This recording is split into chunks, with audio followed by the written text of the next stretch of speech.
वरदे कामरूपिणी विद्यारम्भं करिष्यामि सिद्धिर्भवतु मे सदा। हेलो स्टूडेंट्स, वेलकम टू शिक्षा सारांश। कैसे हैं आप लोग? आई होप आप लोग बहुत अच्छे होंगे। रीट भर्ती परीक्षा जो आने वाली 3rd ग्रेड की टीचर भर्ती परीक्षा है, उसमें हिंदी विषय को लेकर के जितनी भी समस्याएं हैं वो आज हम सॉल्व करने वाले हैं, क्योंकि हम PYQs के माध्यम से इन पेपर्स को सॉल्व करेंगे, इन इंपॉर्टेंट क्वेश्चंस को सॉल्व करेंगे, ताकि हमारी आने वाली भर्ती परीक्षा के अंदर बहुत मदद मिल जाए। तो चलिए हम शुरू करते हैं। और शुरू करने से पहले आप शिक्षा सारांश चैनल को सब्सक्राइब जरूर करें, और जो भी विद्यार्थी आपके संपर्क में उनके साथ शेयर भी जरूर करें। तो चलिए हम शुरू करते हैं। हमारा पहला प्रश्न जो रहेगा, ये 2023 के अंदर हुई भर्ती परीक्षा का जो पेपर है उसे हम सॉल्व कर रहे हैं। तो चलिए, सबसे पहला प्रश्न हमारा ये है, निम्नलिखित में से शुद्ध वाक्य का चयन कीजिए। यानी आपको 4 वाक्य दिए गए हैं, इसमें से सिर्फ एक ही शुद्ध है, बाकी 3 अशुद्ध है, उन्हें हमें छांटना है। पहला ऑप्शन हमें कह रहा है बंदूक एक उपयोगी शस्त्र है। तो देखिए, सबसे पहली बात कि 2 चीजें होती है, एक होता है अस्त्र और एक होता है शस्त्र। शस्त्र क्या होते हैं? जिनको हाथ में पकड़कर चलाया जाता है, हाथ में पकड़कर चलाए जाने वाले हथियार, ऐसे हथियार जो हम हाथ में पकड़कर चलाते हैं, जैसे कि तलवार ले लीजिए, तलवार ले लीजिए इस प्रकार से। और अस्त्र, अस्त्र किन्हें कहते हैं? जिन्हें फेंक कर मारा जाता है, जिन्हें फेंक कर मारा जाता है। जैसे कि आप ले लीजिए बाण, जैसे कि आप ले लीजिए बंदूक, ब्रह्मास्त्र। इस प्रकार से अस्त्र और शस्त्र के अंदर आपको अगर भेद पता है तो आपको पता चल जाएगा कि बंदूक एक अस्त्र है, बंदूक शस्त्र नहीं है। तो ये ऑप्शन गलत हो गया, शुद्ध नहीं है। दूसरा ऑप्शन हमें कह रहा है श्री कृष्ण के अनेकों नाम हैं। तो यहां देखिए, अनेक शब्द अपने आप में बहुवचन है, तो अनेकों शब्द जो है वो बिल्कुल सही नहीं रहेगा, इसलिए ये भी गलत हो गया। तीसरा ऑप्शन हमें कह रहा है एक गाय, 2 घोड़े, 1 बकरी मैदान में चर रही है।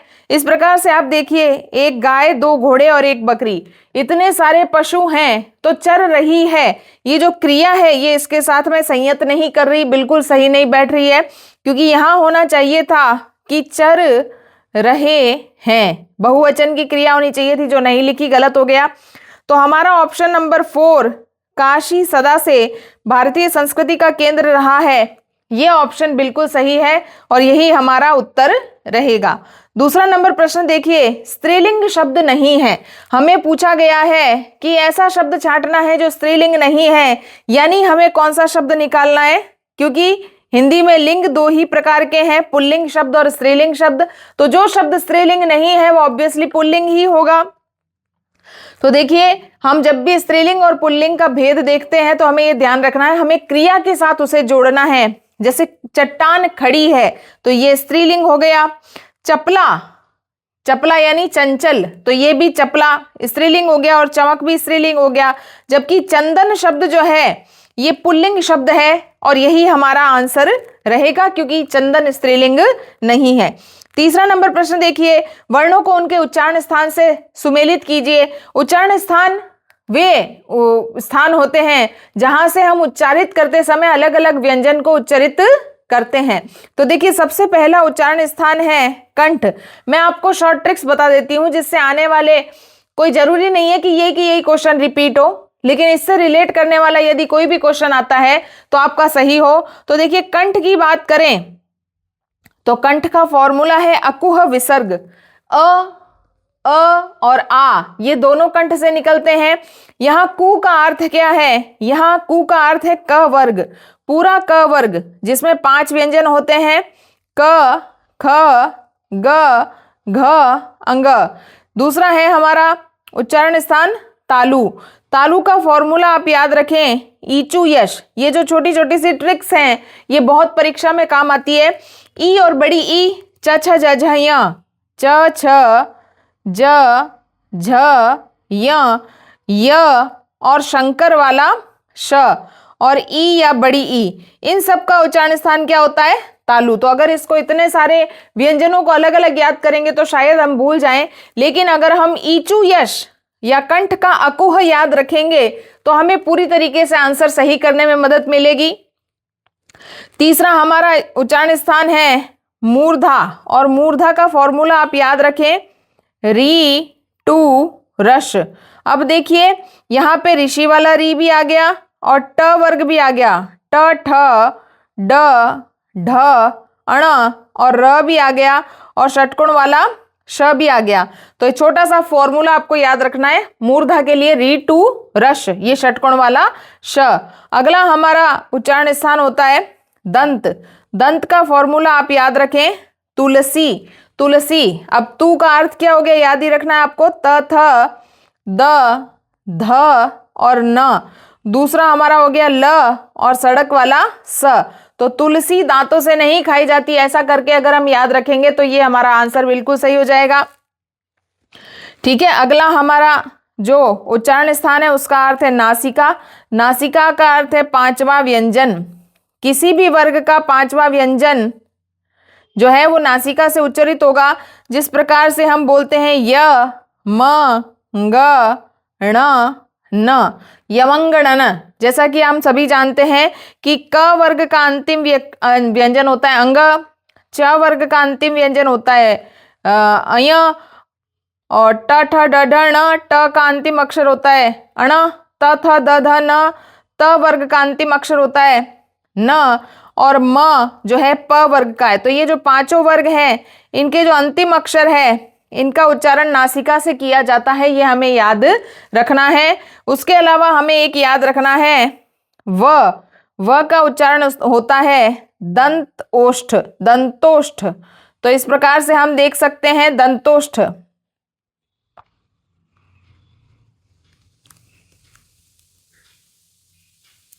तो देखिए इस प्रकार से अगर हम इतने भी याद रख लेते हैं तो हमारा आंसर सही हो जाता है।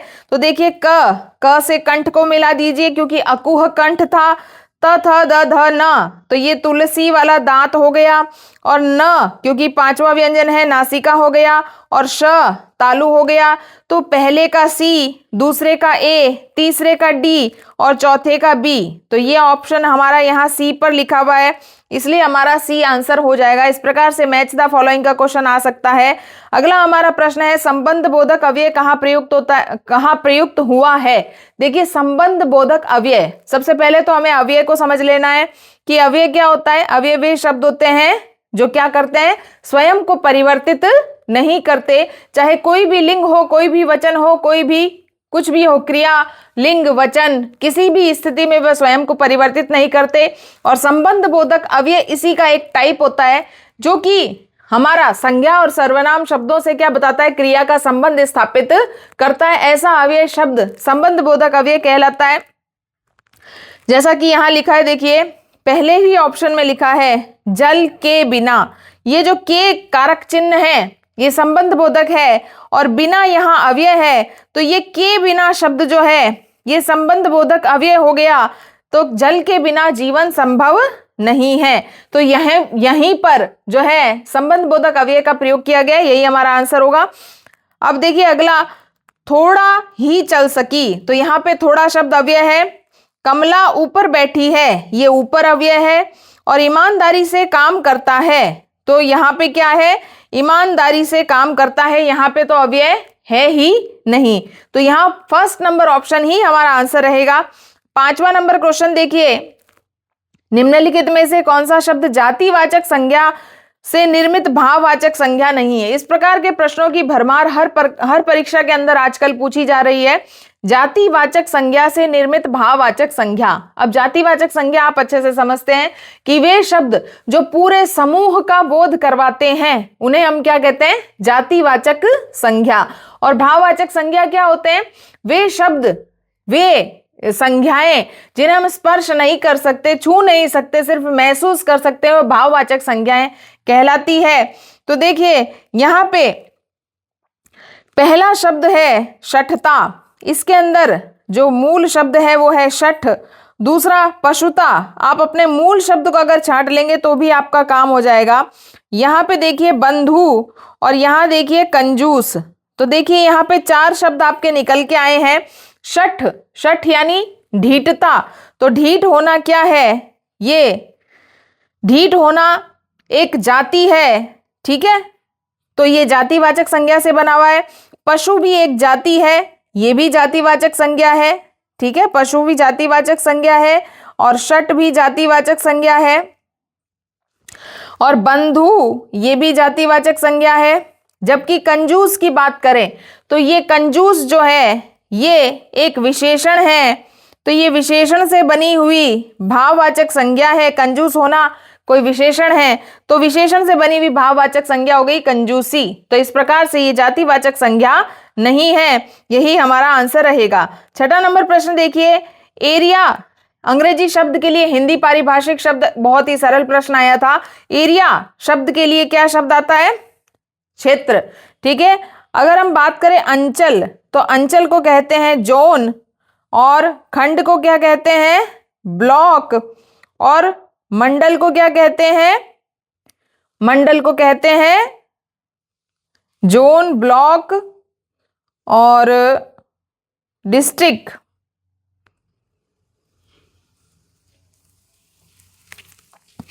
इस प्रकार से। सातवां नंबर प्रश्न देखिए, मतक के शब्द का सही संधि विच्छेद हमें बताना है। मतक के शब्द का सही संधि विच्छेद हमें बताना है। तो यहां देखिए मत धन ऐक्य, यहां पे जहां पे भी आपको डबल कलंगी दिखाई दे और पूछ ले कि वो कौन सी संधि है, तो भी आपको याद रखना है कि ये वृद्धि संधि है। तो यहां देखिए मतक के शब्द में वृद्धि संधि का प्रयोग किया गया है और इसका संधि विच्छेद होता है मत धन ऐक्य। अगला, फारसी शब्द नहीं है, ऐसा शब्द में छांटना है जो फारसी नहीं है। तो देखिए आबरू ये भी फारसी है, आवारा ये भी फारसी है और चश्मा ये भी फारसी है। जबकि इलाज ये अरबी भाषा का शब्द है। ये कौन सी भाषा का है? अरबी, और यही हमारा आंसर रहने वाला है। 9 नंबर क्वेश्चन देखिए, वर्तनी की दृष्टि से अशुद्ध शब्द हमें छांटना है। तो बूढ़ा सही लिखा है, रोड भी सही लिखा है, बड़ाई भी सही लिखा है। जबकि सोडा शब्द जो है ये इस प्रकार से सोडा शब्द के ड के नीचे बिंदी आएगी और ये इस प्रकार से शुद्ध रूप अशुद्ध रूप में लिखा हुआ है, शुद्ध रूप में इस प्रकार से लिखा जाएगा। 10वां नंबर प्रश्न देखिए, निम्नलिखित में से भाषा की लघुतम लिखित इकाई क्या है? भाषा की लघुतम लिखित इकाई क्या है? वर्ण है। ये तो बहुत ही सरल प्रश्न है। तो इस प्रकार से प्रश्नों का स्तर दोनों प्रकार का मिल सकता है हमें परीक्षा के अंदर, सरल और कठिन। तो यहाँ पे देखिए वर्ण हमारा आंसर रहेगा। 11वां नंबर प्रश्न देखिए, निम्नलिखित में से क्रिया के विषय में कौन सा कथन गलत है? हमें गलत ऑप्शन को चूज करना है। क्रिया से काम करने या होने का बोध होता है, बिल्कुल सही बात है, ये गलत नहीं है। क्रिया एक अविकारी शब्द है, यहाँ पे जो लिख दिया है ये बिल्कुल गलत बात है, क्योंकि क्रिया एक विकारी शब्द है। क्रिया कैसा शब्द है? विकारी। देखिए विकारी शब्द वे शब्द होते हैं जो स्वयं को लिंग, वचन आदि के स्वरूप से परिवर्तित कर देते हैं। जैसे कि मैं अगर आपको उदाहरण बताऊं कि लड़का जाता है, तो यहां देखिए जाता है हमारी क्रिया है, ये लड़का शब्द है, इस कारण से ये जाता है शब्द लिखा गया क्रिया के रूप में। अगर हम लिखते लड़की तो यहां लिखते जाती है, तो ये तो परिवर्तित हो रही है। तो जो परिवर्तित होती है उसे हम विकारी कहते हैं, जबकि यहाँ अविकारी कह दिया जो कि गलत है, यही हमारा आंसर है। अगला दोनों ऑप्शन भी हम पढ़ लेते हैं। क्रियाएं धातु या संज्ञा विशेषण शब्दों से बनती है, बिल्कुल सही है। रचना की दृष्टि से क्रिया के अकर्मक और सकर्मक दो भेद होते हैं, ये भी सही है। गलत ऑप्शन यही वाला है। अब ये भी आपको याद रखना है कि क्रिया विकारी है, अविकारी नहीं है। 12वां नंबर प्रश्न देखिए, निम्नलिखित में से योग रूढ़ शब्द का उदाहरण कौन सा है? योग रूढ़ शब्द कौन सा है? देखिए शब्द जो है वो 3 प्रकार के माने गए हैं। कितने प्रकार के? 3। सबसे पहले शब्द जो होते हैं रूढ़, दूसरे क्या होते हैं हमारे? यौगिक, और तीसरे होते हैं योग रूढ़। तो रूढ़ शब्द क्या होते हैं? रूढ़ शब्द का अर्थ ही क्या होता है? परंपरागत शब्द, जो शब्द परंपरा से चले आ रहे हैं। जैसे कि बचपन से हमने जिसको सीख लिया परंपरा से, जैसे कि इसको कलम को कलम ही कहते हैं, ठीक है ना, पत्थर को पत्थर ही कहते हैं, ये परंपरागत रूढ़ शब्द है। यौगिक शब्द किसे कहते हैं? 2 शब्दों से मिल करके जो शब्द बनते हैं उन्हें यौगिक कहते हैं। और दो या दो से अधिक शब्दों से मिलकर के तो बनते हैं योग रूढ़ शब्द, लेकिन एक विशेष अर्थ देते हैं। यानी बहुव्रीहि समास के उदाहरण जो है वो योग रूढ़ के अंदर माने जाते हैं। तो देखिए उपकार, तो देखिए उप और कार, ये जो है ये यौगिक है। ये कैसा शब्द है अगर आपको पूछ दें तो आपको याद रखना है, संज्ञा से, सर्वनाम से, उपसर्ग प्रत्यय से बनने वाले सभी शब्द यौगिक होते हैं। घुड़सवार, ये भी यौगिक है क्योंकि इसके अंदर दो शब्द हैं, घुड़ और सवार। तीसरा आग बबूला, तो बताइए क्या है, ये भी एक यौगिक शब्द है। जबकि एक दंत की बात करें तो ये कैसा शब्द है, हमारा योग रूढ़ शब्द है, क्योंकि ये बहुव्रीहि शब्द का उदाहरण है, बहुव्रीहि समास का उदाहरण है, और ये एक विशेष ईश्वर हमारे गजानन जी भगवान की तरफ इशारा करता है। इसीलिए एक दंत शब्द योग रूढ़ की श्रेणी में आएगा। हमारा आंसर यही रहेगा, डी आंसर हमारा रहेगा। 13वां प्रश्न देखिए, अपठित गद्यांश को पढ़कर प्रश्न का उत्तर दीजिए। देखिए अधिकतर ऐसा होता था कि जब भी हमें पैराग्राफ दिया जाता था तो उस पैराग्राफ से रिलेट करने वाले क्वेश्चन नीचे पैराग्राफ को देख करके पूछने वाले क्वेश्चनों की संख्या बहुत कम होती थी। फिर भी हमें एक बार पैराग्राफ पढ़ लेना चाहिए। सुख दुख में मुस्काना, अगर समय की कमी हो तो पहले आपको प्रश्न देखने चाहिए, उसके बाद में पैराग्राफ देखना चाहिए, ताकि हमें पता चल जाए कि व्याकरण से संबंधित प्रश्न पूछे गए हैं तो वो तो आप वैसे ही हल कर सकते हैं, ठीक है ना। लेकिन अगर पैराग्राफ से रिलेट करने वाले पूछे गए हैं तो फिर आपको पैराग्राफ को फटाफट से पढ़ लेना चाहिए। सुख दुख में मुस्काना, धीरज से रहना, वीरों की माता हूं वीरों की बहना, मैं वीर नारी हूं साहस की बेटी, मातृभूमि रक्षा को वीर सजा देती, आकुल अंतर की पीर राष्ट्र हेतु सहना, वीरों की माता हूं वीरों की बहना, मातृभूमि जन्मभूमि राष्ट्रभूमि मेरी, कोटि कोटि वीर पूत द्वार द्वार देरी, जीवन भर मुस्काए भारत का अंगना, वीरों की माता हूं वीरों की बहना। बहुत ही एक राष्ट्रभक्ति की एक कविता का एक अंश आपके पेपर के अंदर दिया गया था और पूछा गया था नीचे प्रश्न हमें कि भारत का अंगना कब तक मुस्काएगा। तो यहां आपको साफ दिखाई दे रहा है, जीवन भर मुस्काए भारत का अंगना। तो हमारे को ऑप्शन में यहां पे मिल गया है जीवन भर, यही हमारा आंसर रहने वाला है। चलिए 14वां नंबर प्रश्न देखते हैं। निम्नलिखित में से किस युग्म में विलोम का सही प्रयोग नहीं है? यानी 3 ऑप्शंस बिल्कुल सही है विलोम शब्द की दृष्टि से, एक ऑप्शन गड़बड़ है, उसे हमें चूज करना है, छांटना है। तो देखिए जंगम का स्थावर, स्थावर शब्द से आपको समझ में आ रहा होगा जो स्थिर रहता है, और जंगम का अर्थ होता है चलायमान, यानी जो चल फिर रहा है वो जंगम है और जो रुका हुआ है वो स्थावर है। तो ये बिल्कुल सही ऑपोजिट है। कोमल का कठोर बिल्कुल सही है, ठीक है। उत्कर्ष का अपकर्ष भी सही है, लेकिन गरल और विष ये दोनों ही एक ही अर्थ को प्रकट कर रहे हैं, इसीलिए ये गलत है, और जो गलत है वही हमारा आंसर है, सी आंसर हमारा रहेगा। 15वां नंबर प्रश्न देखिए, लक्षणा शब्द शक्ति के कौन से भेद हैं? शब्द शक्तियां भी आपके कोर्स के अंदर हैं।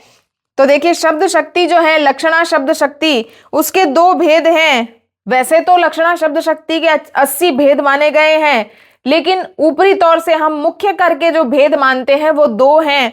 एक होता है रूढ़ा लक्षणा और एक होता है प्रयोजनवती लक्षणा। अब शाब्दी और आर्थी ये किसके भेद हैं? ये व्यंजना शब्द शक्ति के भेद हैं, ये भी हमें याद रखना है। शाब्दी और आर्थी व्यंजना, ठीक है। प्रयोजनवती व्यंजना ये शब्दी और आर्थी के इंटरनली भेद हैं जो हमें नहीं पूछे जाएंगे। अत्युक्ति और आर्थी ये भी उसी के भेद हैं, लेकिन हमें सिर्फ ये याद रखना है कि ये लक्षणा शब्द शक्ति के जो भेद हैं ये हैं रूढ़ा और प्रयोजनवती, और शाब्दी और आर्थी किसके भेद माने गए? व्यंजना शब्द शक्ति के भेद माने गए हैं। तो हमारा आंसर हो जाएगा ए। 16वां नंबर प्रश्न देखिए, किस वाक्य में उद्धरण चिन्ह का प्रयोग हुआ है? उद्धरण चिन्ह का अर्थ क्या होता है? जो उदाहरण को प्रस्तुत करने वाला होता है। ज्यादातर इसके उदाहरण होते हैं इसने कहा, उसने कहा, इस प्रकार से जो उदाहरण बनाए जाते हैं वो उदाहरण चिन्ह का प्रयोग करके बनाए जाते हैं। जैसा कि पहला ही हमारा ऑप्शन हम देखते हैं कि माँ ने कहा बेटा उन्नति करो, ये जो ऑप्शन है इसके अंदर यहां पर देखिए ये जो इन्वर्टेड कॉमा है डबल वाला, ये उद्धरण चिन्ह कहलाता है। याद रखना है आपको। उदाहरण चिन्ह कौन सा माना गया है? ये डबल इन्वर्टेड वाला कॉमा माना गया है। सिंगल इन्वर्टेड कॉमा को उदाहरण चिन्ह नहीं कहते हैं, इस बात को आपको ध्यान रखना है। ठीक है, तो यही हमारा आंसर रहेगा। First number A number answer रहेगा। माँ ने कहा बेटा उन्नति करो। 17वां नंबर प्रश्न देखिए, वह आम को खा रहा है। इस वाक्य में किस प्रकार की अशुद्धि हमें पूछा गया है? क्या लिंग संबंधी, कारक संबंधी, वचन संबंधी या क्रिया संबंधी? तो देखिए वह आम खा रहा है, ये इसका शुद्ध रूप होगा। तो इसके अंदर किस चीज की मतलब कमी है या अधिकता है? तो कह रहे हैं यहां पे बिना बात के ये जो कारक चिन्ह ये लगा दी गया है, इस कारक चिन्ह की कोई आवश्यकता नहीं थी, क्योंकि कारक चिन्ह से रिलेटेड प्रॉब्लम है, तो इसीलिए इसे क्या कहेंगे? कारक संबंधी अशुद्धि। तो यही हमारा आंसर रहेगा। 18वां नंबर प्रश्न देखिए, वर्तनी की दृष्टि से कौन से समूह में सभी शब्द शुद्ध हैं? यानी हमें ऐसा ऑप्शन छांटना है जिसमें सारे ही शब्द जो हैं वो शुद्ध हो। तो जैसा कि आप जानते हैं आंसू के ऊपर हमें क्या लगाया जाता है? चंद्र बिंदु लगाया जाता है, और खंबा नहीं होता, क्या होता है? खंबा होता है, इस प्रकार से। और वृद्धि, योद्धा और सामर्थ्य ये तीनों शुद्ध रूप में लिखे गए हैं। ठीक है, व्यंग ये गलत लिखा है, ये व्यंग्य होता है इस प्रकार से। और ऊंचा के ऊपर भी चंद्र बिंदु का प्रयोग किया जाता है। कनिष्ठ ये भी गलत लिखा है, शुद्ध रूप में होता है कनिष्ठ। और उज्जयनी इस प्रकार से लिखा जाता है, उज्जयनी को इस प्रकार से नहीं लिखा जाता। तो आपने देखा कि यहाँ पे वृद्धि, योद्धा और सामर्थ्य ये शुद्ध रूप में लिखे गए, तो यही हमारा आंसर रहेगा। 19वां नंबर प्रश्न देखिए, अंतस्थ व्यंजन नहीं है। अब अंतस्थ व्यंजन कौन से होते हैं? जिनका क्या कहते हैं कि जो अंदर स्थित होते हैं और जिनका उच्चारण करके निकाला जाता है। वे 4 व्यंजन हमें याद रखने हैं, य, र, ल और व। तो यहाँ पे देखिए य, र, ल ये तीनों अंतस्थ है, लेकिन व की जगह पे यहाँ पे ब बना दिया, तो ये गलत है और यही हमारा आंसर है। 20वां नंबर प्रश्न देखिए, निम्नलिखित में से किस विकल्प में मुहावरा और उसका अर्थ सुमेलित नहीं है? यानी मुहावरे के साथ में अर्थ भी मेल खाने वाला होना चाहिए, लेकिन एक जगह गलत लिखा है, वो हमें छांटना है। अंगारों पर पैर रखना यानी जोखिम मोल लेना, बिल्कुल सही है। कलेजे पर सांप लौटना यानी नफरत करना, ये गड़बड़ कर दिया यहाँ पे।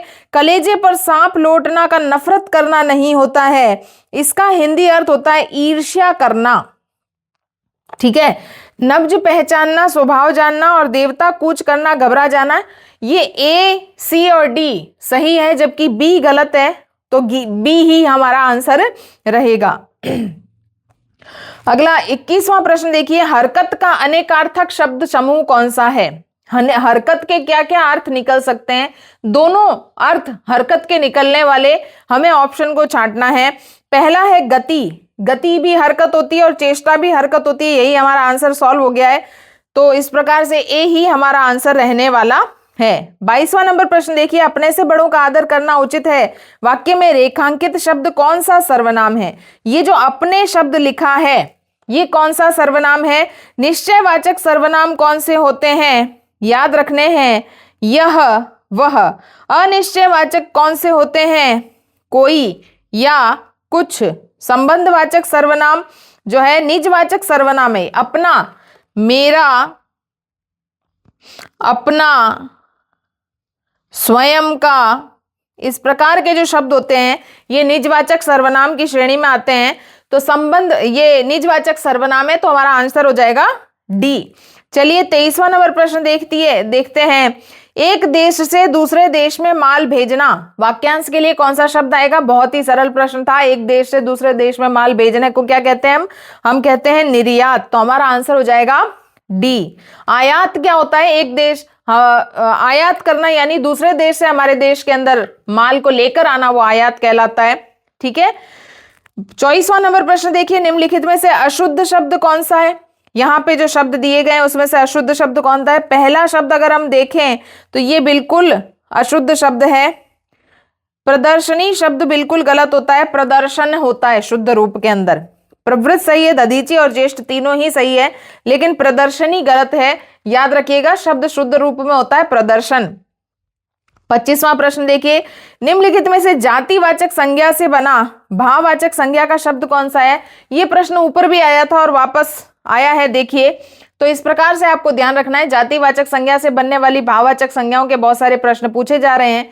तो मैं आपको एक सलाह देना चाहूंगी कि मेरे जो शिक्षा सारांश का जो हमारा चैनल है, इसके ऊपर सारे ही रीड के जो टॉपिक हैं, उनके सारे टॉपिक्स एक एक करके आपको संज्ञा, सर्वनाम, सारे ही उपसर्ग, विशेषण, संधि, समास, सारे टॉपिक जो रिलेट करने वाले क्रिया आदि, सारे ही टॉपिक आपको मिल जाएंगे। तो आप परीक्षा में जाने से पहले जरूर एक बार देख कर जाएं, आपके सारे ही डाउट जो हैं वो सॉल्व हो जाएंगे। और PYQs की एक सीरीज भी है, जिसे भी आप जरूर देखें, ठीक है। तो देखिए, जातिवाचक संज्ञा से बना भाववाचक संज्ञा का शब्द कौन सा है? यहां पे पूछा गया है बुढ़ापा। तो बूढ़ा, ये जो बूढ़ा शब्द है, ये जातिवाचक संज्ञा से बना हुआ भाववाचक संज्ञा है। जबकि मिठास की बात करें तो इसमें मीठा शब्द है, ये एक विशेषण है, तो ये विशेषण से बनी भाववाचक संज्ञा है।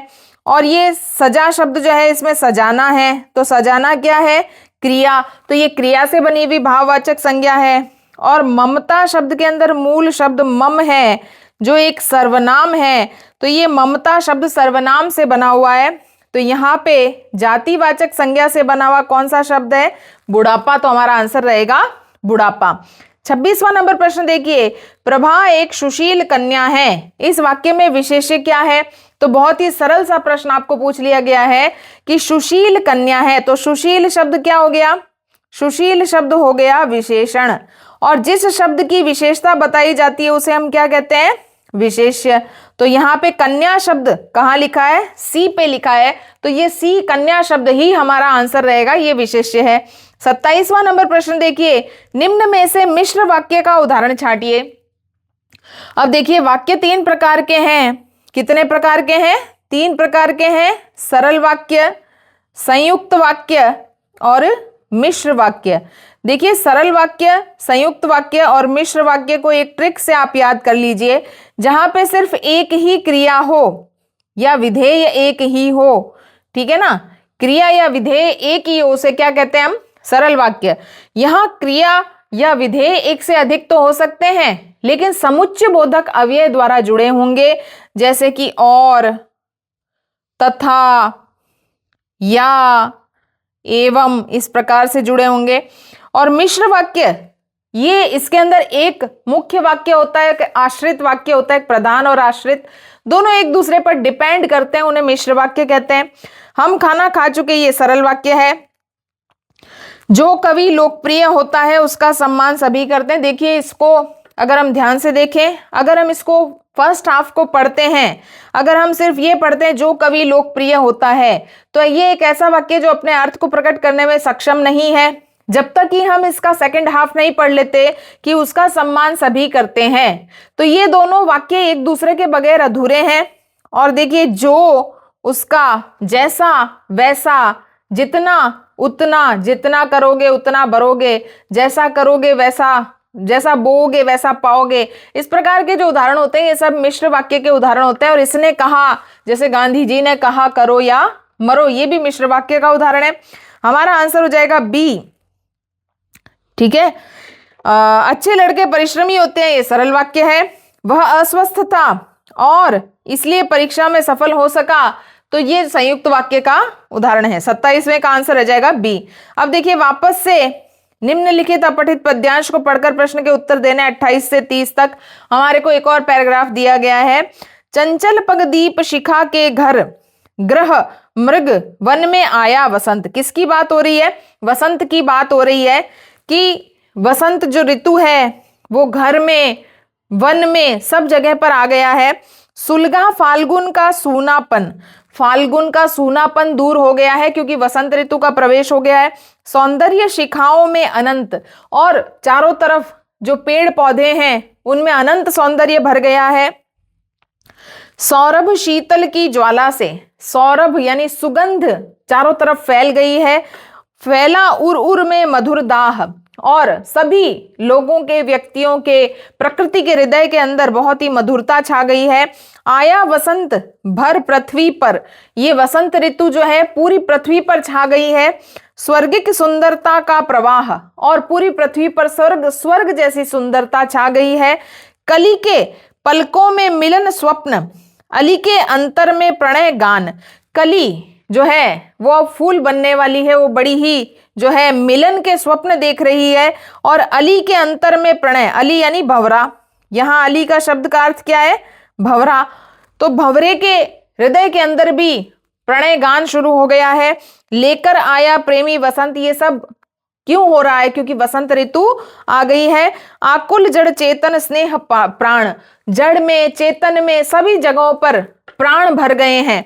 तो इस प्रकार से वसंत ऋतु का वर्णन बहुत मनमोहक दृश्य प्रस्तुत किया गया है। पहला हमारा प्रश्न, इस पे जो रिलेट करने वाले 3 क्वेश्चन है नीचे, उन्हें अब हमें सॉल्व करना है। अब देखिए, बहुत ही कॉमन सेंस का क्वेश्चन हमें पूछा गया है, धरती पर स्वर्ग जैसा सौंदर्य कब होता है? तो ऑब्वियसली कब होता है? फाल्गुन ऋतु में, ठीक है ना, स्वर्ग जैसा सौंदर्य भर जाता है। अगला सेकंड नंबर क्वेश्चन देखिए, सौरभ शीतल से क्या अभिप्राय है? सौरभ शीतल से क्या अभिप्राय है? फाल्गुन का सूनापन नहीं, धरती का सौंदर्य नहीं, जड़ चेतन नहीं, सुगंधित। सौरभ शब्द ही अपने आप में सुगंध को बता रहा है, तो सुगंधित वातावरण को आंसर हो जाएगा।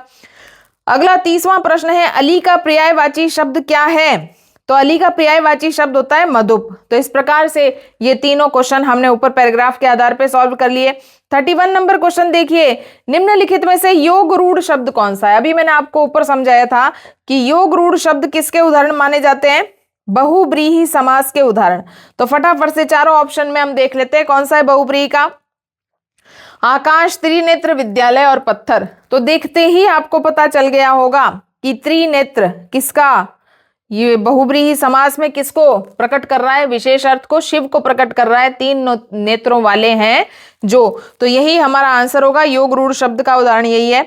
निवारण शब्द में कौन सा उपसर्ग है? तो देखिए, जब भी आप उपसर्ग और मूल शब्द को अलग करें तो याद रखिए कि जो पीछे वाला शब्द होता है ये हमेशा ही सार्थक होता है, ठीक है। तो यहाँ पे नी उपसर्ग का प्रयोग किया गया है। तो यहाँ पे आपको कंफ्यूज करने के लिए एक जगह पे विसर्ग लगाया, एक जगह बड़ी मात्रा, एक जगह र लगाया है, लेकिन आपको ध्यान रखना है कि छोटी ई वाला नी ही यहाँ पे आंसर रहेगा। 33वां प्रश्न देखिए, जो प्रमाण से सिद्ध हो सके वाक्यांश के लिए एक शब्द क्या है? ये तो आपने बड़ी गणित की पढ़ाई की होगी, तब आपने जरूर पढ़ी होगी। उसे हम कहते हैं प्रमेय, जो प्रमाण से सिद्ध हो सके। और अप्रमेय किसे कहते हैं? जो प्रमाण से भी सिद्ध नहीं होता है। चलिए 34वां प्रश्न देखते हैं, पुरुषवाचक सर्वनाम के भेदों की संख्या कितनी है? बहुत ही कॉमन सा क्वेश्चन पूछा है। तो कितने पुरुषवाचक सर्वनाम होते हैं? देखिए, उत्तम पुरुषवाचक सर्वनाम, मध्यम पुरुषवाचक सर्वनाम और अन्य पुरुष या प्रथम पुरुषवाचक सर्वनाम। तो इस प्रकार से पुरुषवाचक सर्वनामों की संख्या 3 होती है। 35वां प्रश्न देखिए, शुद्ध वाक्य का चयन कीजिए। वह पानी से पौधों को सींचता है। देखिए, ये एक ऐसा ऑप्शन है जो कि बोनस दे के गया था, क्योंकि इसके अंदर 2 ऑप्शन करेक्ट थे। सभी वर्ग के लोग उपस्थित थे, ये भी सही है। उसका कद मुझसे बड़ा है, ये भी सही है। जो लोग अंदर आना चाहते हैं वे आ सकते हैं, ये बिल्कुल ऐसा क्वेश्चन था जिसके अंदर आपको 2 से 3 वाक्य शुद्ध मिल रहे थे, तो ये वैसे भी बोनस बन गया था। अगला प्रश्न देखिए, निम्नलिखित में से विलोम शब्द का असंगत युग्म छांटिए। विलोम शब्द गलत है, वो ऑप्शन हमें चूज करना है। अर्वाचीन, प्राचीन। अर्वाचीन का अर्थ क्या होता है? नया। और प्राचीन का अर्थ क्या होता है? पुराना। तो ये तो सही है। इति और अथ, अथ का अर्थ क्या होता है? प्रारंभ। और इति का अर्थ क्या होता है? समाप्त। तो ये भी सही है। उपकार का अपकार, ये भी सही है। अनुराग और राग, ये दोनों एक ही भावना, प्रेम को प्रदर्शित कर रहे हैं।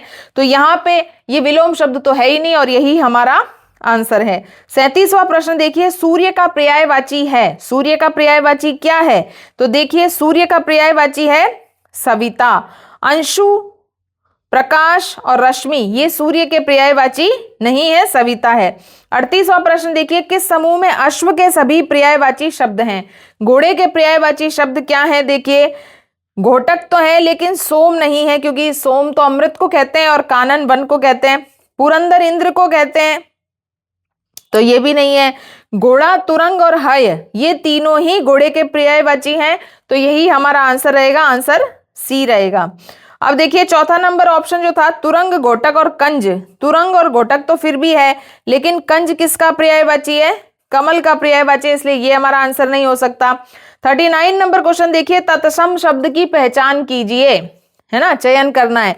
तत्सम शब्द कौन से शब्द हैं? ये हमें सभी को पता है, संस्कृत के जो शब्द होते हैं उन्हें तत्सम शब्द कहते हैं। तो यहाँ पे कौन सा शब्द ऐसा है जो संस्कृत वाला नजर आ रहा है? वो है सी, तो हमारा आंसर हो जाएगा अमृत, यही हमारा आंसर है। 40 नंबर क्वेश्चन देखिए, प्रत्यय से निर्मित शब्द का चयन कीजिए। ऐसा ऑप्शन हमें छांटना है जो प्रत्यय से बना हुआ है, तो पहला ही शब्द देख लीजिए। जब भी हम प्रत्यय निकालते हैं तो पहला शब्द सार्थक होना चाहिए। तो यहाँ देखिए झगड़ प्लस आलू बन गया झगड़ालू, तो यहाँ पे ये आलू प्रत्यय से बना हुआ है, जबकि परिपूर्ण में परि उपसर्ग है, उपग्रह में उप उपसर्ग है और भरपूर में भर उपसर्ग है। ये तीनों ही उपसर्गों से बने हुए शब्द हैं, जबकि पहला ऑप्शन प्रत्यय से बना है, यही हमारा आंसर है। 41 नंबर शब्द क्वेश्चन देखिए, क्रिया विशेषण शब्द का चयन कीजिए। हमें ऐसा ऑप्शन छांटना है जो क्रिया विशेषण है। देखिए गरम, प्रतिदिन, रमेश और पेड़। रमेश तो वैसे ही नहीं है, ठीक है ना, और पेड़ भी नहीं है और गरम भी नहीं है। यहाँ पे प्रतिदिन शब्द जो है वो क्रिया विशेषण के रूप में आया है। 42वां नंबर प्रश्न देखिए, छाती पर पत्थर रखना मुहावरे का क्या अर्थ होता है? हार मानना, किसी के धन पर लुभा जाना, किसी कठिन कार्य में सफलता प्राप्त करना, या धैर्य पूर्वक कष्ट सहन करना। तो छाती पर पत्थर रखना ये आप सभी को पता है कि धैर्य पूर्वक कष्ट सहन करना। 43 नंबर क्वेश्चन देखिए, निम्नलिखित में से तत्सम तद्भव का असंगत युग्म कौन सा है? ऐसा ऑप्शन हमें देखना है जिसमें तत्सम का तद्भव मतलब गलत हो, वो हमें छांटना है। अरिष्ट का रीठा होता है, बिल्कुल सही है। क्रोश, ये जो है क्रोश का तद्भव शब्द होता है कोस, ठीक है ना, तो ये गलत हो गया। घोटक का घोड़ा सही है, काष्ठ का काठ भी सही है, तो हमारा आंसर हो जाएगा बी। 44 नंबर क्वेश्चन देखिए, किस वाक्य में अकर्मक क्रिया है? ऐसा ऑप्शन हमें छांटना है जिसमें अकर्मक क्रिया हो। क्रिया दो प्रकार की है, रचना की दृष्टि से याद रखना है। क्रिया कितने प्रकार की है? दो प्रकार की है। एक होती है अकर्मक और एक होती है हमारी सकर्मक। जैसा कि नाम से ही आपको थोड़ा बहुत समझ में आ रहा होगा, अकर्मक और सकर्मक। एक अकर्मक है जिसमें कर्म अनुपस्थित रहता है, कर्म की कोई आवश्यकता नहीं रहती है, क्रिया सीधे कर्ता से संबंधित रहती है, और सकर्मक यानी जो क्रिया कर्म पर निर्भर करती है उसे सकर्मक कहते हैं। तो हमें क्रिया से दो प्रश्न पूछने हैं। जो भी क्रिया शब्द हमें दिया गया है वाक्य में, उससे हमें पूछना है, उससे हमें दो प्रश्न करने हैं। पहला प्रश्न है क्या और दूसरा प्रश्न है किसको। अगर इन दोनों में से किसी का भी जवाब मिल जाएगा तो वो क्या होगी? सकर्मक होगी। अगर एक का भी जवाब ना मिले, जवाब मिल गया तब तो सकर्मक और ना मिले तो अकर्मक। बहुत ही सरल ट्रिक है।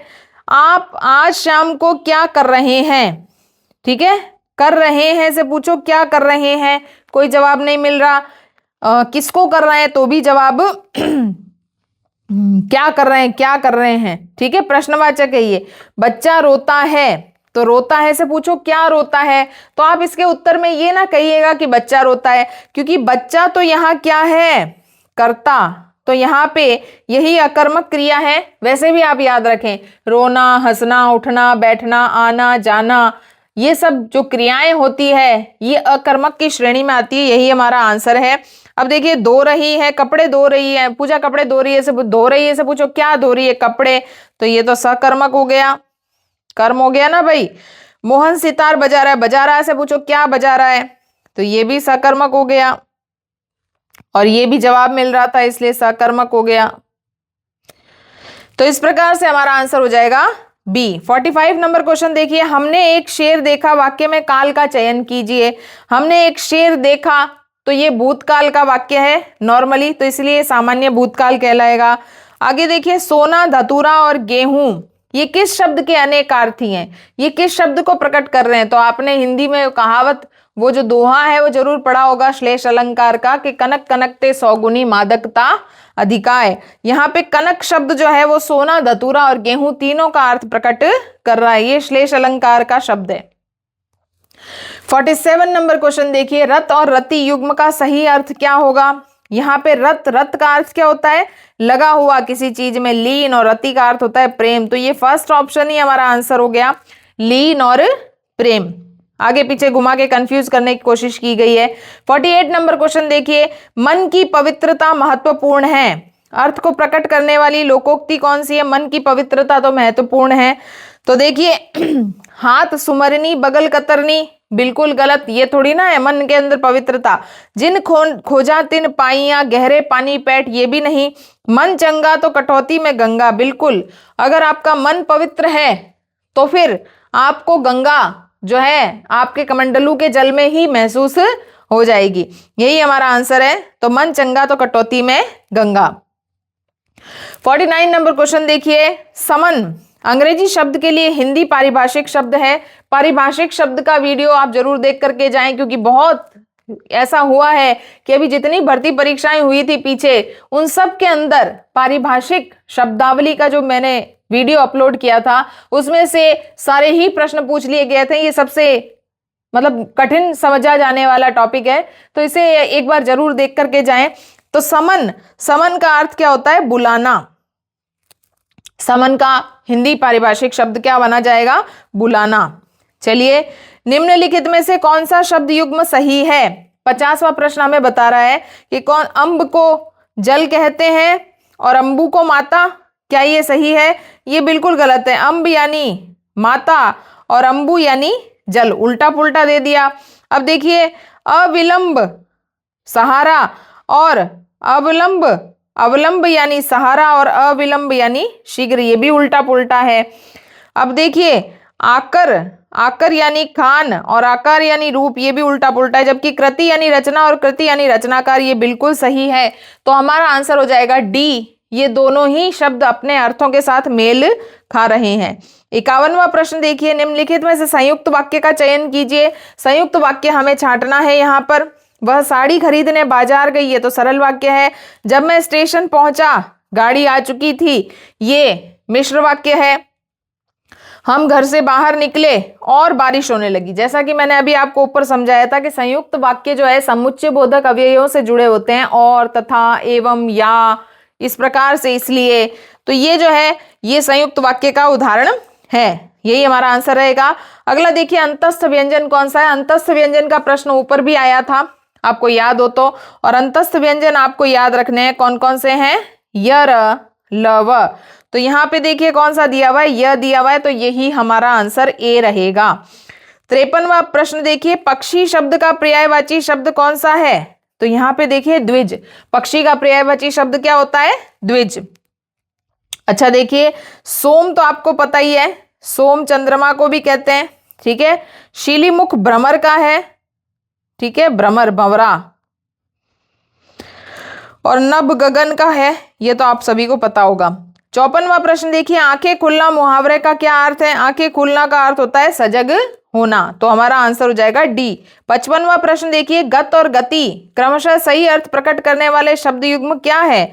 गत, गत वर्ष, जिस प्रकार से आप बोलते हैं गत वर्ष, तो गत का अर्थ क्या होता है, जो बीत गया यानी बीता हुआ। और गति, गति यानी चाल, तो हमारा आंसर हो जाएगा बी। 56वां प्रश्न देखिए, लोकोत्तर में कारक की दृष्टि से कौन सा तत्पुरुष समास है। लोकोत्तर जैसा कि समास है, तो हमें समास का समास विग्रह भी तो करना पड़ेगा। लोक से उत्तर, उत्तर का अर्थ क्या होता है, बाद में, यानी संसार के, संसार से बाद में, लोक से बाद में। तो जैसा कि लोक से बाद में यानी उससे अलग होने की बात की जा रही है, तो यहां पे होगा अपादान तत्पुरुष समास। 57वां प्रश्न देखिए, निम्नलिखित में से स्त्रीलिंग शब्द नहीं है। तो हमें साफ दिखाई दे रहा है, गुणवती भी है, डिब्बा भी है, नेत्री भी है, लेकिन युवा शब्द जो है ये पुल्लिंग शब्द है, तो यही हमारा आंसर रहेगा। 58वां प्रश्न देखिए, निम्नलिखित में से शुद्ध वाक्य कौन सा है। शुद्ध वाक्य हमें छांटना है। सारी दुनिया भर में यह बात फैल गई। जब सारी लिख दिया तो भर लिखने की जरूरत नहीं थी, ये तो अशुद्ध हो गया। शायद वह जरूर जाएगा, या तो शायद जाएगा या जरूर जाएगा, ये भी अशुद्ध हो गया। किसी और से परामर्श लीजिए, ये शुद्ध वाक्य है। सप्रमाण सहित स्पष्ट कीजिए, जब सप्रमाण लिख दिया तो फिर सहित लिखने की जरूरत नहीं थी। तो इस प्रकार से आप देखिए कि कोई भी शब्द के, कोई भी वाक्य के अंदर अगर एक ही शब्द अर्थ प्रकट करने वाला शब्द रिपीट हो रहा है तो वो अशुद्ध होता है, वो शुद्ध नहीं होता। हमें शुद्ध पूछा था, हमारा आंसर हो जाएगा सी। 59 देखिए, सबकी मति भ्रष्ट होना अर्थ को प्रकट करने वाला मुहावरा कौन सा है? सबकी मति भ्रष्ट होना, ये मुहावरा प्रकट कर रहा है कुएं में ही भांग पड़ना, यानी जिस व्यक्ति ने उस कुएं से पानी पिया उन सब की मति क्या हो गई? भ्रष्ट हो गई। 60वां प्रश्न देखिए, किस शब्द में अव्ययी भाव समास है? अव्ययी भाव समास बहुत ही सरल समास है जिसके अंदर पहला शब्द एक अव्यय के रूप में होता है। तो यहाँ पे देखिए ये शब्द आ रहा है आजीवन, तो यहाँ पे क्या आ रहा है? आ प्लस जीवन, यानी जीवन पर्यंत। इसका समास विग्रह क्या होगा? जीवन पर्यंत। तो ये अव्ययी भाव समास का उदाहरण है। निम्नलिखित में से कौन सा गुण व्याख्यान विधि का नहीं है? अब देखिए हिंदी की शिक्षण विधियों के प्रश्न आ गए जो बहुत ही इंपॉर्टेंट है हमारे लिए, क्योंकि बच्चे यही ज्यादातर कंफ्यूज हो जाते हैं। व्याख्यान विधि का गुण नहीं है। क्या व्याख्यान विधि मनोवैज्ञानिक विधि है? बिल्कुल नहीं। क्या विधि उच्च कक्षाओं के लिए उपयोगी है? बिल्कुल सही। कम खर्चीली है? बिल्कुल सही। कम समय में अधिक ज्ञान प्रदान करने वाली है? बिल्कुल सही। क्योंकि व्याख्यान विधि में जो शिक्षक होता है वो क्या करता है? किसी भी टॉपिक की व्याख्या करता है।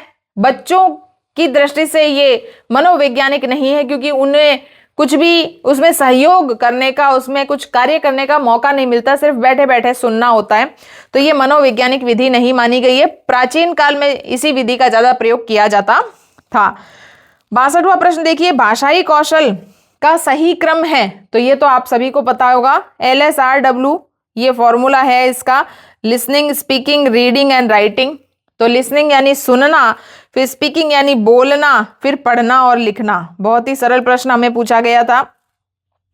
63वां नंबर प्रश्न देखिए, हिंदी शिक्षण में शाखीय अभिक्रमित अनुदेशन की कौन सी विशेषता नहीं है? शाखीय अभिक्रमित अनुदेशन ये जो है एक शिक्षण विधि मानी गई है, शाखीय अभिक्रमित अनुदेशन, उसमें से हमें छांटना है। ये पदों का आकार अपेक्षाकृत बड़ा होता है। क्या ये बड़ा होता है आकार शाखीय में? बिल्कुल नहीं, छोटे छोटे पद होते हैं।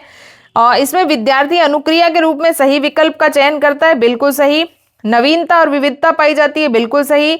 छोटी कक्षाओं हेतु अधिक उपयोगी है, बिल्कुल सही। इसके अंदर छोटे छोटे पदों के माध्यम से और बच्चों को अपने स्तर के माध्यम से सिखाया जाता है। तो शाखीय अभिक्रमित अनुदेशन, इसका जो पद है वो हमेशा छोटा होता है, यहां बड़ा लिखा था, ये गलत आंसर है। अगला देखिए, कविता शिक्षण की विधि नहीं है। अब शिक्षण विधियों के प्रश्न आप जरूर देख करके जाइए, क्योंकि ये प्रश्न रिपीट होते हैं। ये कविता शिक्षण वाला प्रश्न जो है 2017 की जो रीट की परीक्षा हुई थी उसमें पूछा गया था, और शाखीय अभिक्रमित भी पूछा गया था। बहुत ही प्रश्न रिपीट होते हैं, इसलिए मैं आपको 100% सलाह दे रही हूँ कि PYQ जरूर सॉल्व करके जाइए। कविता शिक्षण की विधि नहीं है। तो देखिए, गीत प्रणाली बिल्कुल सही है, कविता पढ़ाई जाती है गीत गा करके। शब्दार्थ कथन प्रणाली बिल्कुल, कविता के शब्दों का अर्थ समझाया जाता है, बिल्कुल सही। खंडान्वयन प्रणाली, उसके टुकड़े टुकड़े करके एक साथ पूरी कविता ना पढ़ा करके कविता की 2 लाइन समझा करके करवाया जाता है, बिल्कुल सही। लेकिन सूत्र प्रणाली ये गलत है, क्योंकि ये किसका शिक्षण करवाती है? ये व्याकरण का शिक्षण करवाने की विधि है, ये कविता का शिक्षण करवाने की विधि नहीं है। यही हमारा आंसर होगा। 65वां प्रश्न देखिए, भाषा शिक्षण में दृश्य श्रव्य साधनों का मुख्य प्रयोजन क्या है? दृश्य और श्रव्य साधन भाषा शिक्षण में क्या कार्य करते हैं? शिक्षण कार्य को सरल बनाते हैं, शिक्षक के कार्य को सरल बनाते हैं, विद्यार्थियों की विभिन्न इंद्रियों को क्रियाशील बनाते हैं, छात्रों को नवीन उपकरणों की जानकारी देते हैं, या कक्षा को नियंत्रित करते हैं। देखिए, इसमें से सबसे सटीक आंसर क्या होगा? विद्यार्थियों की विभिन्न इंद्रियों को क्रियाशील बनाते हैं, क्योंकि दृश्य और श्रव्य साधनों से वो देखेगा और सुनेगा, तो क्रियाशील हो जाएगी उसकी इंद्रियां। अगला प्रश्न देखिए, 66 नंबर क्वेश्चन है, कार्ड पर लिखे शब्दों का चित्रों के साथ मिलान करने का कार्य किस विधि में किया जाता है? यानी जो है आप पजल बोल दीजिए, कार्ड्स बोल दीजिए, आपको मिलान करके बच्चों को सिखाना होता है, उसे कहते हैं साहचर्य विधि। ये साहचर्य विधि होती है, ठीक है। बाकी सारी विधियां अलग है, ये इससे मेल नहीं खाती है। 67 नंबर प्रश्न देखिए, मूल्यांकन का संरचनात्मक तथा योगात्मक रूप में वर्गीकरण किसने किया?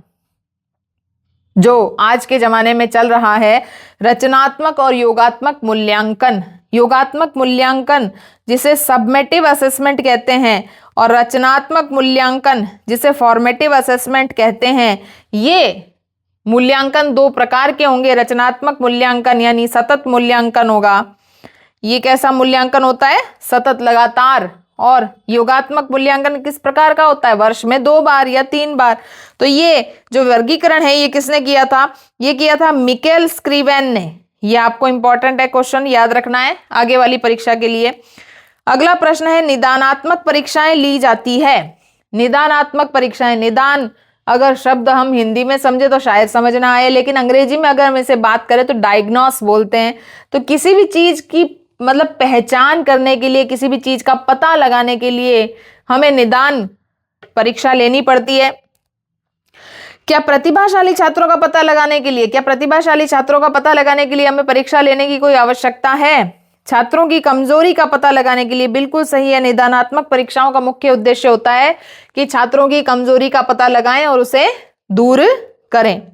चलिए 69 नंबर क्वेश्चन देखिए, असत्य कथन हमें छांटना है। मापन एकांगी, मूल्यांकन बहुमुखी है। मापन एकांगी है और मूल्यांकन बहुमुखी है। ये तो बिल्कुल सही है कि मापन जो होता है वो एकांगी होता है, एक ही चीज को मेजर करता है, और मूल्यांकन बहुमुखी होता है। मापन का क्षेत्र सीमित है और मूल्यांकन का विस्तृत, बिल्कुल सही है। मापन परिमाणात्मक अभिव्यक्ति, मूल्यांकन परिमाणात्मक और गुणात्मक दोनों अभिव्यक्ति करता है, बिल्कुल सही है। अब चौथे नंबर पे क्या लिख दिया इन्होंने? मापन के अभाव में मूल्यांकन का कार्य वैज्ञानिक है, बिल्कुल नहीं, ये असत्य कथन है।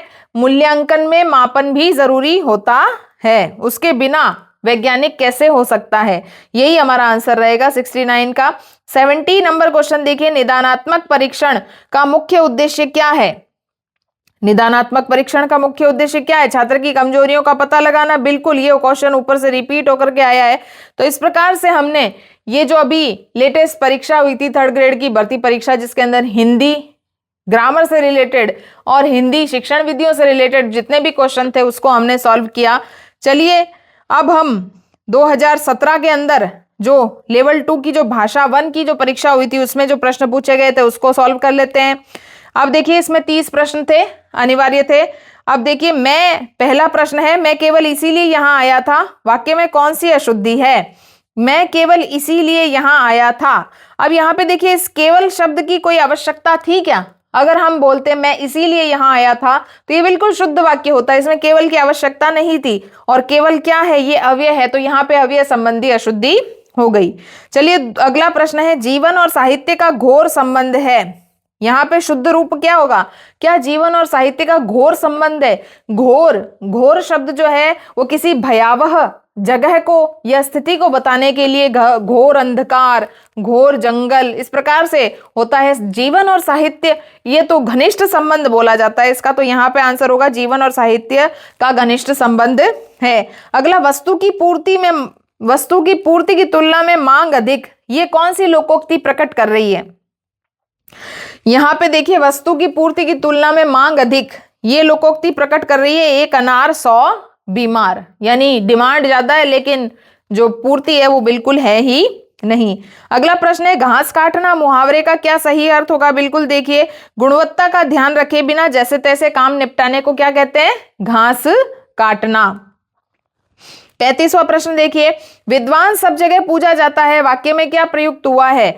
ये भी एक बोनस क्वेश्चन था, जो भी क्वेश्चन बोनस के रूप में माने गए हैं। तो यहाँ पे विद्वान की बात कर रहे हैं, तो विद्वान क्या है? विद्वान संज्ञा भी है और विद्वान विशेषण के रूप में भी आया है। विद्वान जातिवाचक संज्ञा, जो भी इंटेलिजेंट लोग होते हैं उन्हें विद्वान कहा जाता है, तो ये जातिवाचक संज्ञा भी और विशेषण के रूप में भी आया है। तो इस प्रकार से ये जो क्वेश्चन था इसके 2 आंसर राइट थे। चलिए अगला प्रश्न है, उद्बोधन विधि का उपभेद नहीं है। उद्बोधन विधि के अंदर दृश्य विधान होता है, अभिनय भी होती है, कहानी भी होता है, लेकिन अनुवाद नहीं होता है। उद्बोधन विधि में अनुवाद नहीं किया जाता, तो यही हमारा आंसर होगा। 37वां प्रश्न देखिए, व्याकरण शिक्षा स्वतंत्र रूप से किस विधि में नहीं दी जाती है? व्याकरण शिक्षा किस रूप में नहीं दी जाती है? भाषा संसर्ग में नहीं दी जाती है। भाषा संसर्ग विधि कौन सी विधि होती है? भाषा संसर्ग यानी भाषा के माध्यम से जो है कविता पढ़ाते समय बीच में अलंकार समझा दिए, रस समझा दिए, ये भाषा संसर्ग विधि होती है। तो ये स्वतंत्र रूप से व्याकरण नहीं पढ़ा रहे हो आप, किसी चीज को लेकर के उसके अंदर से व्याकरण पढ़ा रहे हो। जबकि आगमन विधि, निगमन विधि और पाठ्यपुस्तक विधि ये वो विधियां हैं जिसमें व्याकरण स्वतंत्र रूप से पढ़ाई जाती है। आगमन विधि में पहले उदाहरण दिया जाता है, फिर बच्चों को नियम तक ले जाया जाता है, ये सबसे अच्छी मानी जाती है। निगमन विधि में पहले सूत्र बताया जाता है और उस सूत्र के माध्यम से बहुत सारे उदाहरण करवाए जाते हैं। और पाठ्यपुस्तक विधि जो पाठ्यपुस्तक के माध्यम से व्याकरण को पढ़ाती है। तो यहां आंसर हो जाएगा भाषा संसर्ग विधि। 38वां प्रश्न देखिए, B.S. ब्लूम ने शिक्षा में कौन सा नवीन आयाम दिया है? तो B.S. ब्लूम ने कौन सा आयाम दिया है? मूल्यांकन का जो उपागम है ये किसका दिया हुआ है? B.S. ब्लूम का दिया हुआ है। 39 नंबर क्वेश्चन देखिए, विश्लेषणात्मक विधि में प्रयोग होता है। विश्लेषणात्मक यानी टुकड़े करना। तो देखिए शब्द दिया हुआ है उससे वर्ण अलग करना। जैसे काम की बात करें तो इसके अंदर क प्लस आ प्लस म प्लस अ, ये जो वर्ण विच्छेद विधि है इसे विश्लेषणात्मक विधि कहते हैं। किसी भी चीज के छोटे छोटे टुकड़े करके अलग कर देना। अगला प्रश्न है 31 का मानक रूप है। अब देखिए बोलते समय हम किस प्रकार से बोलते हैं? 31, जबकि इसका शुद्ध रूप होता है 31। तो ये कहीं भी नहीं लिखा हुआ है, इसलिए ये क्वेश्चन भी बोनस में गया था, ठीक है ना। अगला प्रश्न है, वर्तनी की विधिवत शिक्षा का ज्ञान किस स्तर पर होना चाहिए? कब हमें लिखने का जो लिपि का वर्तनी का ज्ञान है कौन से लेवल पे हो जाना चाहिए? प्राथमिक स्तर पर ही हो जाना चाहिए, तभी तो हम आगे पढ़ सकेंगे और समझ सकेंगे। अगला है, भाषिक सामग्री कौन सी है? मूल विषय वस्तु, प्रत्यय, शब्दावली। मूल विषय वस्तु और प्रत्यय दोनों भाषिक सामग्री, दोनों चीजें होती है। प्रत्यय भी भाषिक ग्रामेटिकल सामग्री और मूल विषय वस्तु भी है, ठीक है। अगला, बुलेटिन बोर्ड क्या है? श्रव्य सामग्री सुनने की चीज है, दृश्य सामग्री देखने की चीज है, दृश्य श्रव्य सामग्री है, कोमल सामग्री है। तो बुलेटिन बोर्ड क्या है? दृश्य सामग्री है। बुलेटिन बोर्ड देखने की चीज है, ठीक है। अगला प्रश्न है, अधिक विश्वसनीय परीक्षण कौन सा है? शिक्षक द्वारा निर्मित परीक्षण, मौखिक परीक्षण, आत्मनिष्ठ परीक्षण या प्रमाणीकृत परीक्षण? तो शिक्षक द्वारा निर्मित परीक्षण को अधिक विश्वसनीय परीक्षण नहीं मानते, क्योंकि शिक्षक एक मानवीय भावना के चलते कुछ गड़बड़ भी कर सकते हैं। मौखिक परीक्षण भी, उसमें भी हेराफेरी हो सकती है। आत्मनिष्ठ भी सही नहीं है। सबसे अधिक जो विश्वसनीय ट्रस्टेबल जो टेस्ट होता है वो होता है प्रमाणीकृत परीक्षण। अगला 45वां प्रश्न है, CCE में व्यापकता का आशय निम्नलिखित में से नहीं है। CCE कंटिन्यूअस कॉम्प्रिहेंसिव इवैल्यूएशन, ये जो है सतत एवं व्यापक मूल्यांकन, वो क्या नहीं कहता? विषयों की व्यापकता होनी चाहिए, उपकरणों की व्यापकता और प्रश्नों की व्यापकता होनी चाहिए, दायरे की व्यापकता भी होनी चाहिए, लेकिन प्रश्नों, सिर्फ प्रश्नों की व्यापकता वो नहीं मानता। प्रश्न अगर ज्यादा ब्रॉड हो जाएंगे, सिलेबस से बाहर चले जाएंगे तो बच्चा उत्तर नहीं दे पाएगा, तो ये इससे रिलेट नहीं करता। बाकी तीनों टॉपिक इससे रिलेट करते हैं।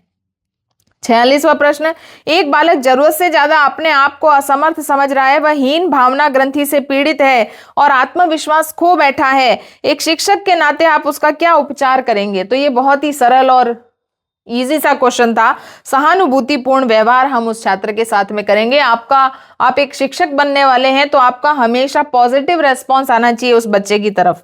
चलिए 47वां नंबर प्रश्न देखिए, वस्तुनिष्ठ परीक्षण प्रश्न का प्रकार कौन सा है? क्या आलोचनात्मक है, विश्लेषणात्मक है, व्याख्यात्मक है? आलोचना, विश्लेषणा या व्याख्या, ये तो व्याख्यात्मक प्रश्नों के जो हैं ऑप्शंस हैं। मिलान प्रश्न, मैच द फॉलोइंग वाले क्वेश्चन जो होते हैं उन्हें हम वस्तुनिष्ठ प्रकार का प्रश्न मानते हैं, रिक्त स्थान वाले प्रश्नों को भी मानते हैं।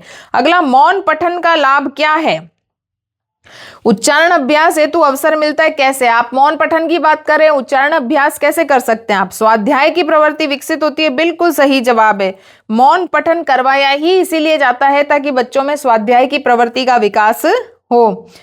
तो यही हमारा आंसर था। 49 नंबर क्वेश्चन देखिए, एक अच्छे मूल्यांकन की विशेषता नहीं है। क्या अच्छा मूल्यांकन वैध होता है? होता है। वस्तुनिष्ठ होता है? होता है। व्यापक होता है? होता है। लेकिन आत्मनिष्ठ नहीं होता है। यही हमारा आंसर है, क्योंकि एक अच्छा मूल्यांकन कभी भी आत्मनिष्ठ नहीं होता। अगला 50वां प्रश्न है, ये बोनस प्रश्न में गया था, देख लीजिए। एक से अधिक ऑप्शन अगर राइट जाएंगे तो बोनस में ही जाएगा ना। तो जिस भी बच्चे ने ए भी सही किया उसको भी नंबर मिल गया, बी भी मिल गया, सी भी मिल गया, सबको मिल गया। रचना शिक्षण का उद्देश्य क्या है? साहित्य सृजन की प्रेरणा देना, बिल्कुल सही। क्रमबद्धता बनाना, सही। सुसंबद्धता बनाना, सही।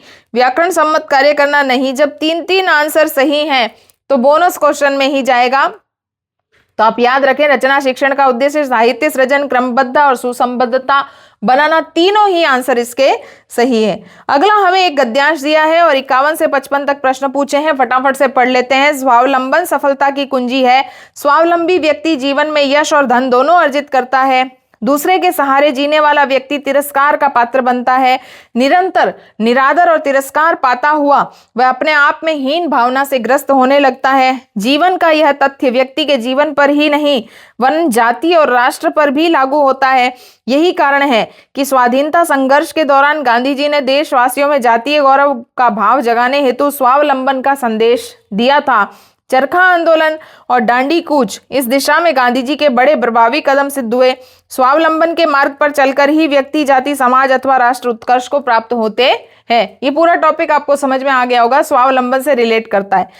अब हमारा प्रश्न देखते हैं, तिरस्कार में कौन सी संधि प्रयुक्त हुई है? तिरस्कार शब्द लिया पैराग्राफ से गया है, लेकिन ये जो है ग्रामर से रिलेट क्वेश्चन कर रहा है। तो देखिए, तिरस्कार का संधि विच्छेद अगर अपन करें तो तिरह धनकार, तो यहाँ पे विसर्ग संधि का प्रयोग हुआ है, तो हमारा आंसर हो जाएगा बी। 52वां प्रश्न देखिए, हीन भावना शब्द में कौन सा समास है? फिर से देखिए, पैराग्राफ से रिलेट करने वाला शब्द है, लेकिन ग्रामेटिकल पोर्शन पूछ रहा है। हीन भावना, हीन है जो भावना, अगर इसका समास विग्रह करें, हीन है जो भावना, तो यहाँ पे भावना की विशेषता है कि वो कैसी है? हीन है। जब भी किसी उदाहरण के अंदर विशेषण विशेष्य भाव होता है तो वो कर्मधारय समास होता है, तो आंसर हो जाएगा कर्मधारय। अगला प्रश्न है, उत्कर्ष का सही विलोम शब्द बताइए।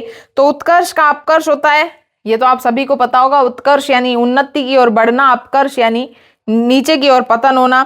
54वां प्रश्न देखिए, स्वावलंबी शब्द के लिए प्रयुक्त सही वाक्यांश कौन सा है? स्वावलंबी, स्वयं की इच्छा से सेवा करने वाला, स्मरण करने योग्य, जो हर प्रकार से आत्मनिर्भर हो, बिल्कुल सही, यही हमारा आंसर रहेगा। जो हर प्रकार से आत्मनिर्भर हो उसे हम कहते हैं स्वावलंबी।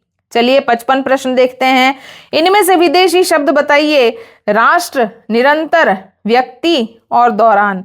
जैसा कि आपको पता चल गया होगा कि ये तीनों ही तत्सम शब्द हैं, संस्कृत के शब्द हैं, तो ये विदेशी नहीं है ये। और दौरान शब्द जो है ये कौन सी भाषा का शब्द है? ये है अरबी भाषा का शब्द, तो ये हमारा विदेशी शब्द हो गया। अब देखिए, वापस से 56 से 60 तक हमारे को यही क्वेश्चन पैराग्राफ पढ़ के देने आंसर। आज के विज्ञान युग में प्रदूषण की समस्या एक बड़ी चुनौती बनकर खड़ी है। उद्योगों के विस्तार के साथ प्रदूषण बढ़ रहा है। धरती का वायुमंडल इतना विषैला हो गया है कि किसी भीड़ भरे चौराहे पर सांस लेने में भी दिक्कत महसूस हो रही है। प्रकृति में जब तक संतुलन बना हुआ था तब तक जल और वायु दोनों शुद्ध थे। उपयोगितावाद के हाथों प्राकृतिक साधनों का अंधाधुंध दोहन हुआ है। परिणाम स्वरूप वातावरण में निरंतर प्रदूषण बढ़ा है। आज स्थिति यह हो गई है कि न केवल हवा बल्कि जल स्रोत भी दूषित हो गए हैं। इतना ही नहीं, अब तो ध्वनि प्रदूषण के दुष्परिणाम सामने आने लगे हैं। यदि अब हम भी नहीं संभले तो उनके विनाशकारी परिणाम शीघ्र सामने आएंगे। तो ये आपको समझ में आ गया कि प्रदूषण से रिलेट करने वाला पैराग्राफ था। प्रश्न देखते हैं, इनमें से कौन सा शब्द पुल्लिंग शब्दों से असंगत है? यानी हमें कौन सा शब्द छांटना है? जो शब्द स्त्रीलिंग हो वो हमें छांटना है। तो हमें साफ दिखाई दे रहा है कि स्थिति शब्द जो है वो स्त्रीलिंग है, जबकि विनाश, वातावरण और परिणाम ये तीनों पुल्लिंग शब्द हैं। ठीक है, तो ये हमारा आंसर हो जाएगा बी। 57वां प्रश्न देखिए, इनमें से वह शब्द बताइए जिसका वचन अथवा लिंग किसी भी परिस्थिति में नहीं बदलता। हम बात कर चुके हैं, ऐसे शब्दों को हम अव्यय कहते हैं जो कभी बदलते नहीं है। और वो कौन सा शब्द है इसमें से देखते हैं। तो देखिए, यहां पे आलसी, लिपि और दीवार ये तीनों विकारी शब्द हैं। कैसे शब्द हैं? विकारी। जबकि जल, ये जल क्या है? अविकारी शब्द है। ठीक है, तो यही हमारा आंसर रहेगा। 58वां प्रश्न देखिए, उपयोगितावाद शब्द का सही अर्थ बताइए। वह सिद्धांत जिसमें किसी वस्तु की उपयोगिता बताई जाए, मौलिक उत्पत्ति का सिद्धांत, अधिक से अधिक लोगों का अधिक से अधिक हित करने का साधन धर्म, या उपयोग में लाने का भाव। तो आंसर हो जाएगा उपयोगितावाद। नाम से स्पष्ट हो रहा है, ज्यादा से ज्यादा लोगों का ज्यादा से ज्यादा भला करने वाला जो धर्म है वो उपयोगितावाद कहलाता है। 59 नंबर क्वेश्चन देखिए, यदि हम अब भी नहीं संभले तो उसके विनाशकारी परिणाम शीघ्र ही सामने आएंगे, वाक्य में कौन से काल की प्रयुक्ति हुई है? तो देखिए, अगर हम वाक्य को ध्यान से देखें तो ये भविष्य काल की बात कर रहा है और भविष्य काल की भी संभावना व्यक्त कर रहा है कि अगर हमने अपने आप को नहीं संभाला, हम इसी प्रकार से रहे, तो आने वाला भविष्य का जो विनाशकारी परिणाम है वो जल्दी हमारे सामने आएगा। तो इसके अंदर संभाव्य भविष्य की बात की गई है। और 60वां प्रश्न देखिए, सभी चौराहों पर बहुत भीड़ रहती है, वाक्य में रेखांकित शब्द का अर्थ बताइए। चौराहे शब्द के नीचे अंडरलाइन किया हुआ है, तो बताना है आपको चौराहा क्या होता है। तो वह स्थान जहां चार रास्ते मिलते हैं उसे हम क्या कहते हैं? चौराहा। तो देखिए, इस प्रकार से हमने 2023 का और 2017 का रीट का पेपर आज सॉल्व किया। इसके आगे जो है आपको वीडियो बहुत जल्दी उपलब्ध हो जाएंगे। आपको वीडियो कैसा लगा? लाइक करें, शेयर करें, चैनल को सब्सक्राइब जरूर करें, क्योंकि आपके लिए बहुत ही इंपॉर्टेंट और अच्छा जो कंटेंट है वो आपको चैनल जरूर प्रोवाइड करवाएगा। जय श्री कृष्णा, थैंक यू।